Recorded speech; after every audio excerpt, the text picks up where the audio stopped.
ಹೊಸ ಅಡಿಕೆಗೆ ಮಾರುಕಟ್ಟೆಯಲ್ಲಿ ದಾಖಲೆ ಮಟ್ಟದಲ್ಲಿ ಬೆಲೆ ಏರಿಕೆ ಕಂಡುಬಂದಿದ್ದು, ಇದೀಗ ಅಡಿಕೆ ಬೆಳೆಗಾರರ ಮುಖದಲ್ಲಿ ಮಂದಹಾಸ ಮೂಡಿದೆ. ಉತ್ತರ ಭಾರತದಿಂದ ಅಡಿಕೆಗೆ ಭಾರೀ ಬೇಡಿಕೆ ಬಂದಿರುವ ಹಿನ್ನೆಲೆಯಲ್ಲಿ ದಿನೇ ದಿನೇ ಅಡಿಕೆ ಬೆಲೆಯಲ್ಲಿ ಏರಿಕೆ ಕಂಡಿದ್ದು, ಇನ್ನೂ ಏರಿಕೆಯಾಗುವ ಸಂಭವವಿದೆ.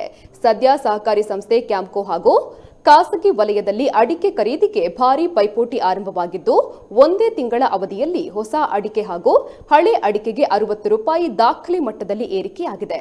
ಜನವರಿ ಮೊದಲ ವಾರದಲ್ಲಿ ಹೊಸ ಅಡಿಕೆ ₹340 ಹಾಗೂ ಹಳೆ ಅಡಿಕೆಗೆ ₹410 ಧಾರಣೆ ಇದ್ದು, ಒಂದೇ ತಿಂಗಳ ಅಂತರದಲ್ಲಿ ದಿಢೀರ್ ಬೆಲೆ ಏರಿಕೆಯಾಗಿರುವುದರಿಂದ ರೈತರು ಫುಲ್ ಖುಷಿಯಾಗಿದ್ದಾರೆ.